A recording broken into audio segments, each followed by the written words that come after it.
नमस्कार, मी सुवर्णा. आज एका नवीन रेसिपीमध्ये तुमचे स्वागत आहे. आज आपल्याला मँगो फ्रुटी बनवायची आहे. ते ही घरच्या साहित्यात आहे, बिगर केमिकलची आहे. तुम्ही बाजारातून जर आणेल ते केमिकल असतात थोडेफार, तर आपण घरच्या साहित्यात बनवूया. ही बनवण्यासाठी मी पाडाचा आंबा घेतलेला आहे, म्हणजे जो आपण झाडाचा तोडतो आणि पिकण्यासाठी जो ठेवलेला असतो आडी लावून. थोडाफार पिवळा, किंचित पिवळा होत आहे, पूर्ण कच्चा पण नाही आणि पूर्ण पिकलेला पण नाही, असे आंबे घेतलेले आहेत.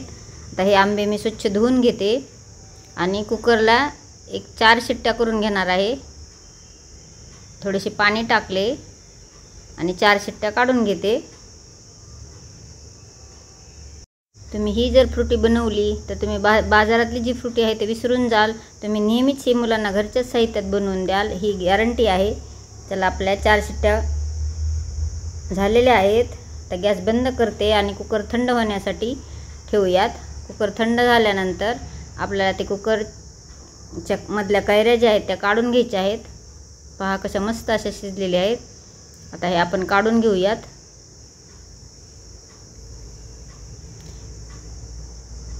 तर कैऱ्या ज्या आहेत त्या साल काढून घ्यायचे कैऱ्याचे,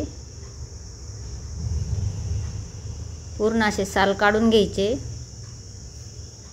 आणि त्याचा गर आहे तो पूर्ण काढून घेणार आहे. हे सालाला पण खूप चिटकलेले असते, त्याचे हे जे आहे ते कच्ची पण नाही आहे आणि पिकलेली पण नाही, त्यामुळे जे सालाला राहिलेले आहे ते पण काढून घ्यायचे, म्हणजे आपले अजिबात वाया जाणार नाही. पण मी पूर्ण साल काढून घेतलेली आहे. आता याची कोईपासून गर आहे तो वेगळा करूया. एक मिक्सरचे भांडे घेतलेले आहे मी, त्याच्यामध्ये आता पूर्ण गर काढून घेणार आहे. हे पासा पूर्ण गर काढून घ्यायचा आणि इझिली निघतो हा. एकदम कोई अलग आणि गर अलग होतो. चवीला तर अप्रतिम लागते. हे आपला पूर्ण कोईचा गर काढून झालेला आहे. आंब्याच्या जर कोईला असतो तो गर काढून झाला आहे, तरीही थोडाफार राहतोच आहे. तर आपण आता ते कोया पूर्ण पाणी टाकून, थोडेसे पाणी टाकायचे आणि कोया स्वच्छ धुवून घ्यायची. जी कोई आहे ते स्वच्छ धुवून घ्यायची.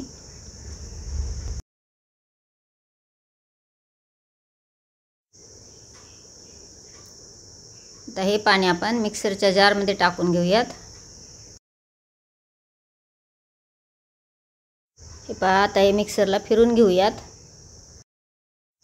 पहा किती एकजीव झालेला आहे आणि कलर फार सुंदर आलेला आहे. एकदम ओरिजिनल जी फ्रुटी आहे, तुम्ही रेडीमेड जे आणतात तोच कलर आलेला आहे.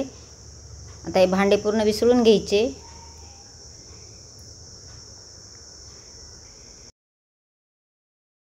हे पहा, एकजीव करून घ्यायचे.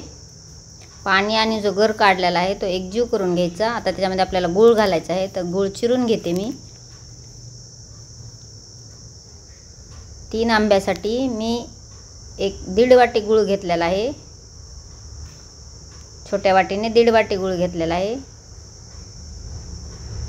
जर तुम्ही वजनी प्रमाण म्हणाल तर 100 ग्रॅम गूळ आहे. तुमच्या आंब्याच्या गोडीवर अवलंबून आहे तुमचं, कमी जास्त तुम्ही करू शकता. आता एक गूळ याच्यात मिसळून घेऊया.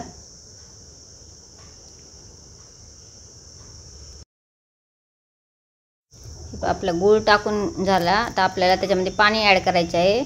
तर तुम्ही जसं तुम्हाला पातळ घट्ट जसा पाहिजे आहे त्या पद्धतीने तुम्ही पाणी ॲड करा आणि आंबट गोडीवर पण ॲड करा. आता थोडे मी चवीपुरते मीठ टाकून घेतले. चला, तर मग मुलांना पिण्यासाठी ही फ्रुटी तयार आहे. कशी झाली नक्कीच कमेंट करून सांगायला विसरू नका.